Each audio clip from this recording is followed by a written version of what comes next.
दोस्तों, voice of industry भी पारां सभिनी खे भलीकार। आऊं आहियां अवांजो पंहिंजो अली नवाज़ सर। दोस्तों, वॉइस ऑफ इंडस्ट्री भी पारां लतीफ़ियात सिलसिले जी अॼु ॿी कड़ी है। ऐं असांजे अॼोके हिन प्रोग्राम में असांजे नाले वारे लेखक सहाफ़ी असांजे प्यारे दोस्त ग़ुलाम रसूल चांडे जो ही बहितरीन मज़मून शाह अब्दुल लतीफ़ भिटाई हिकु अज़ीम ॿार जो जनम ऐं अवांजे अॻियां पेश करे रहियो आहियां। ही मज़मून हर लिहाज़ खां शाहकार मज़मून ऐं तव्हांखे ख़बर पवंदी त शाह साईं अज़ीम ॿार कीअं आहे। ग़ुलाम रसूल ॾाढो सुठो ऐं बहितरीन नमूने निभापण कयो आहे। ऐं चाहियां थो तव्हां असांजो ही प्रोग्राम आख़िर ताईं ॿुधो, हिन मां पिरायो। कंहिं बि खिते ऐं धरतीअ जूं संगीन हालतूं शायदि फितरती क़ानूननि में मुदाख़लत हूंदियूं आहिनि। तॾहिं त फितरत उन धरतीअ जे समाजी दरवाज़े खे खुड़काए हिकु अहिड़ी सूखड़ी पेश कंदी आहे जंहिंसां उन खिते जी सॼी समाजी ज़िंदगी हैरत ज़दा थी वेंदी आहे। कलोड़ा दौर बि ईअं ई त हुयो जंहिंमें संगीनियूं सिंध जी तक़दीर बणिजी चुकियूं हुयूं ऐं सिंध अची दर्द ऐं पीड़ा जो इंतिहा ते पहुती हुई।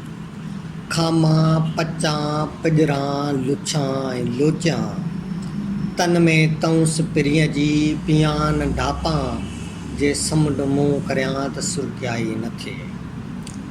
जाग्राफियाई हवाले सां सिंध जी ज़रे घट विच ते हाला हवेलीअ जी भिक सां भईपुर ॻोठ में शाह हबीब जे घर में हिकु अहिड़ी सूखड़ीअ जो जनमु थियो जंहिं सिंध खे आलमी फ़िक्र ॾेई उन अज़मत ते पहुचायो जो सिंध सवें भेरा लुॾंदे बि ॿुॾी कान।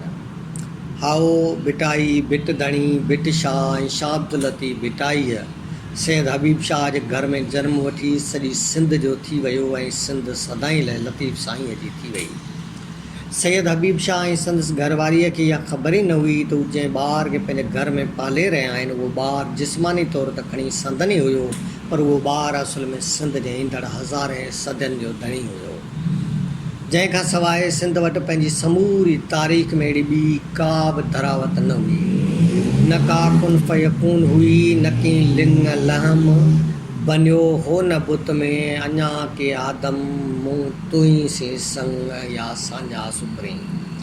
हिन बालक जंहिं कुन फयकून खां बाग़ हिन धरतीअ सां प्यार जो पी चढ़ायो हुयो तंहिंखे कंहिंजी कल हुई त उहो हर दौर जो एंथ्रोपोलॉजिस्ट इल्म फल्कियात मुआशियात मेडिकल ऐं नेचुरल साइंस समेत दुनिया जे मिड़नी इल्मनि जो धणी थी बीहंदो। सन 1699 ईस्वी वारो साल सैयद हबीब शाह लाइ सभाॻो त हो ई, पर सिंध लाइ त माॻे अहिड़ी सूखड़ी हुयो जंहिं सिंध जी ॿुॾंदड़ ॿेड़ीअ खे सड़ साॼा करे तारीख़ जी बेरहम बार मां बचाए वरितो। एच.टी. सूरले चवाणी त इंसानी ॼाण जहाणोकी सूरताल में कंहिं ॾाए ॾात धणीअ जो जनमु सम्झाए सघण जहिड़ो वाक़ियो न आहे। विरासत ऐं माहौल जी सम्झाणी बि मक़बूल नथी लॻे। को बि माण्हू जॾहिं पंहिंजनि साथियुनि ऐं हिकु मुख़्तलिफ़ आला इंसान थी उभिरे थो तॾहिं अहिड़ी हैसियत इख़्तियार करण बाबति संदसि जनमु वठण वारे वक़्तु ऐं नीपाज वारनि हालतुनि मां को अंदाज़ो लॻाए कोन सघियो आहे।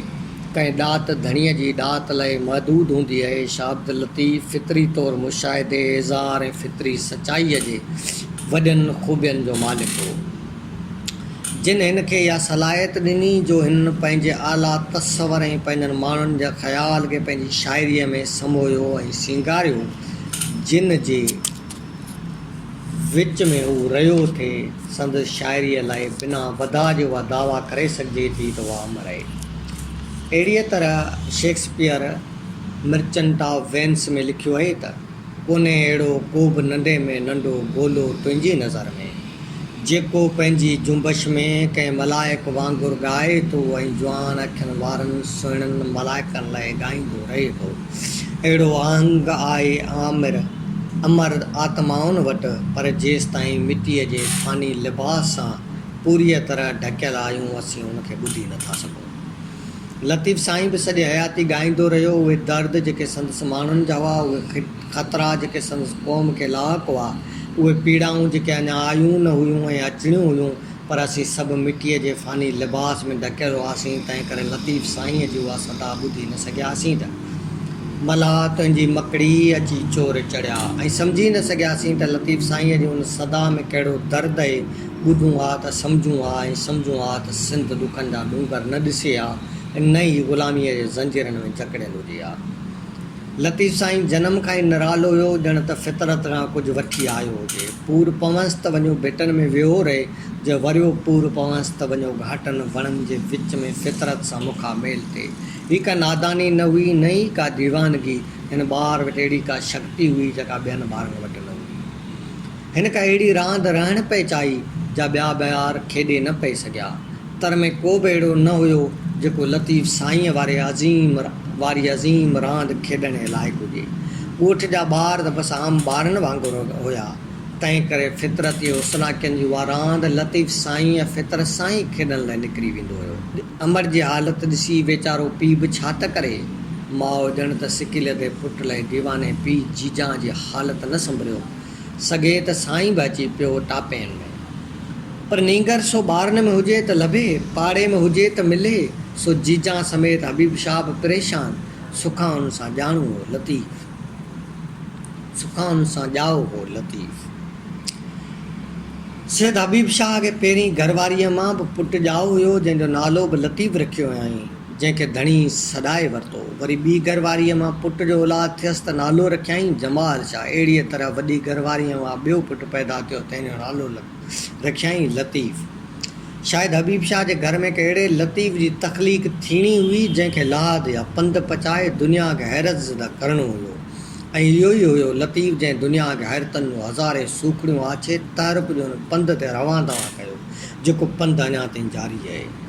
सैद हबीब शाह जा सभु कम रहिजो वञनि। नींगर जो निकिरे त मोटण जो नालो ई न वठे। खेसि अलाए त कहिड़े कहकशाई साहिड़ जी तलाश हुई, जो अॻिते हली चयाईं त साहिड़ संदो तन गागाए गिड़नि खे। हिन ॿार जे अंदरि में का अहिड़ी सोड़ हुई जा कंहिं फितरी विशालता लाइ मांदी हुई। तॾहिं त खेसि ॻोठ जा घर ऐं माण्हू बि सोढ़ा थिए लॻा। हालात हल्के में खटियाणनि लॻ भईपुर त बिने नंढड़ी बस्ती हुई, जिते लतीफ़ जहिड़े अज़ीम ॿार खे ॻोल्हा जा पीचरा ऐं विशालता जूं मंज़िलूं किथां मिलणियूं हुयूं। तंहिं करे हिन जो घणो वक़्तु जंगलनि, बरपटनि, दड़नि, बिड़नि ऐं फितरी मंज़रनि मंझि अकेलाईअ वारी हालति में गुज़रंदो रहियो।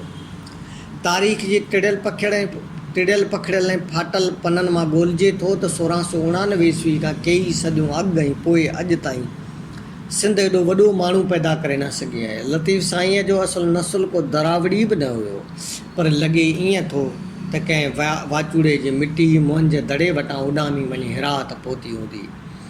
जो संदसि वॾनि मां सैद मीर अलीअ खे मोहन जी उन मिटीअ सिंध ॾांहुं लॾे अचण लाइ मजबूर कयो, जेको पिणु वॾो दाना मुड़ुसु हुयो ऐं अमीर तैमूर जी हुकूमत वारे ज़माने में वॾो नालो कढियईं।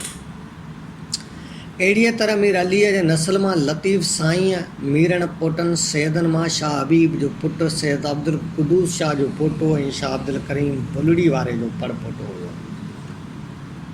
शाह अब्दुल लतीफ़ भिटाई जहिड़े ॾाहे ऐं अज़ीम मुफ़क्किर लाइ इहो आम कयो वियो त हू जॾहिं पंहिंजे उस्ताद मियां नूर मोहम्मद भट्टीअ वटि पढ़णु वेठो त हिन अल्फ़ खां अॻिते पढ़ण खां नाबरी वारे छॾी ऐं चयाईं त अल्फ़ खां अॻिते कुझु बि न आहे।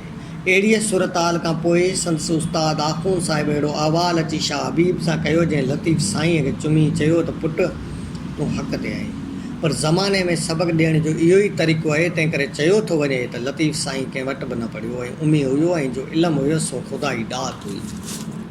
अकुल ऐं फ़हम इहा ॻाल्हि उन करे बि मञण लाइ तयारु न आहे, जो जेकॾहिं लतीफ़ साईं अणपढ़ियो हुयो त हू पंहिंजे परॾाॾे शाह करीम बुलड़ीअ वारे जो सिंधी कलाम मौलाना जलालुद्दीन रूमीअ जी मसनवी रूमी ऐं क़ुरान पाक अरब पाण सां कीअं रखे हा। समझ में अचे थो त खेसि सिंधी, अरबी, फ़ारसी ऐं हिंदुस्तान जे केतिरनि ॿोलियुनि ते उबूर हासिलु हुयो। किन धुरियुनि जो इहो बि ख़्यालु आहे त लतीफ़ साईं भॻत ई तारीख़ जो आख़िरी रोशन सितारो हुयो। हिन भॻत कबीर जे कलाम जो बि भरपूर तौरु इस्तेमाल में ईंदी हुई। हिन भॻत कबीर जे कलाम जो बि भरपूर मुतालो कयो। लतीफ़ साईंअ जे दौर में फ़ारसी सरकारी ज़ुबान तौरु इस्तेमाल में ईंदी हुई, पर हू हिकु अज़ीम वतन परस्त हूंदे सभई ॿोलियूं ॼाणण बावजूदि कॾहिं बि कंहिं धारे किसे खे पंहिंजी शाइरी ऐं फ़िक्र जो हिसो नथो बणाए। एतिरी हद ताईं जो हू पंहिंजे वतन जे माण्हुनि खे चङीअ तरह आगाही ॾिए थो त जे अव्हां का धारी ॿोली ॻाल्हाई त हमेशह लाइ ग़ुलाम थी वेंदो, जे तूं पारसी सिखीं त ॻोल्हो तो ग़ुलाम।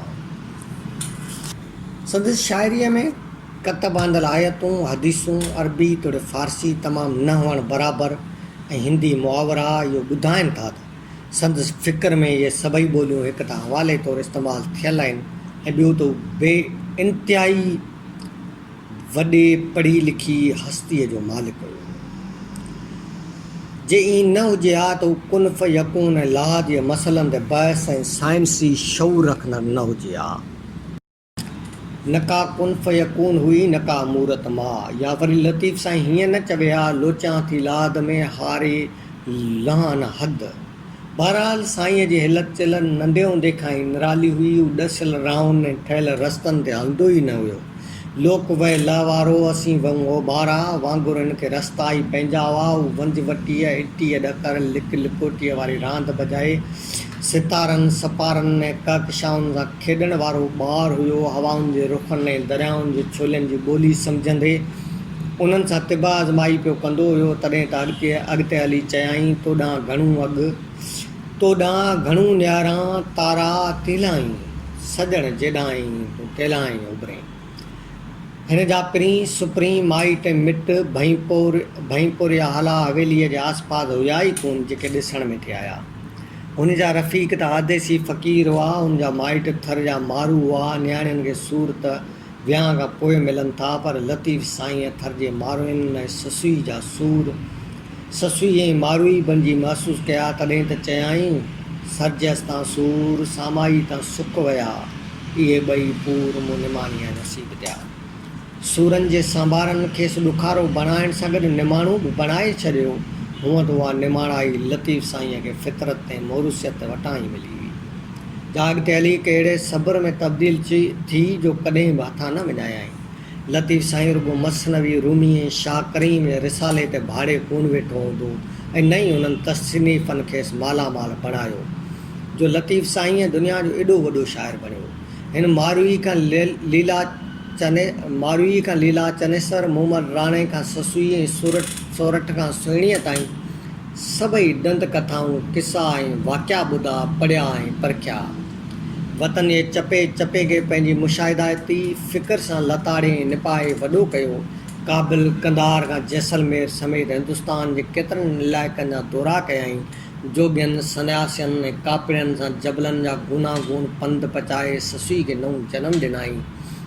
ससुईअ जे पंध सूरनि ऐं दर्दनि सां कयल से पंध लतीफ़ साईं वॾी ख़ुशीअ सां करे दुनिया खे दर्द जे मज़े जो इदराक ॾिनो। हिन जे अंदरि खेसि रुलाए छॾियो ऐं हुन रुलाकनि जेका लतीफ़ जी रहबरी कई, हुन लतीफ़ खे हुन अज़ीम फ़िक्र जी इंतिहा पसाई जो जबलनि खे बि रोअणो पियो ऐं मिरूं बि पिया मामरे पिया। ॿई वेठा रोअनि ॾुखी डूंगर पाण में, ॿई वेठा रोअनि ॾुखी डूंगर पाण में, कंहिंखे कीअं चवनि मंझंदि जो प्रीतणो। जवानीअ में जीअ खे जादू त लॻो हुअसि, पर लतीफ़ साईं ख़ुदि हिकु अहिड़े जादूअ जो जनमु हुयो जंहिंजे फ़िक्र जी परूड़ वारो पंधु अॼु ताईं निबेरियास न निबरे वारी सूरत वठी बीठो आई। शाह हबीब जेको ख़ुदि हिकु वॾो शाइर हुयो, सो वीचारो सैयद अची परेशान थियो, पुट खे केरु संभाले। वठियो जो मुंहुं करे त रातियुनि जूं रातियूं, ॾींहंनि जा ॾींहं अलाए केॾां हलियो वञे। अकेलाई में वेठो ॻाल्हाए, तारनि सियारनि सां कचरियूं करे, कॾहिं इंडलठ खे वेठो रंग बख़्शे त कॾहिं इंडलठ अचो वजूद खे रंगियो वञेसि, कॾहिं थर जी बारी उॾामियो अचो वजूद मिसारियो वञेसि, त कॾहिं मिटीअ खे तूफ़ान कयो पियो उॾामे। हू हिकु ॿारु हुयो या जादूगर? नेठि हबीब शाह बि पंहिंजे हाल ते छॾे ॾिनसि त भले वञे रम्ज़ प्रिय जी सम्झे। लतीफ़ साईं पाणी पंहिंजे अख़्तियार खां ॿाहिरि हुयो त साईं हबीब शाह जे इख़्तियार में अचण वारो किथां हुयो। लतीफ़ साईं शायदि पंहिंजे इख़्तियार में रहण वारो ई न हुयो, ऐं जेकॾहिं हू पंहिंजे इख़्तियार में रहे हा त फितरत एॾो वॾो माण्हू पैदा कीअं करे हा, जंहिं ख़ुदि फितरत खे अहिड़े जार में फासाए अहिड़ो त सवालिया करे वियो आहे जो अॼु ताईं फितरत जूं उहे ॻंढियूं केरु खोले न सघियो आहे, ऐं उहे ॻंढियूं मुकमल तौरु शायदि एसि ताईं न खुलंदियूं जेसि ताईं वरी सिंध फितरत खे हिकु ॿियो लतीफ़ न ॾे। शायदि तेसि ताईं फितरत खे सिंध जी बुख साई थियण जो इंतज़ारु करिणो पवंदो।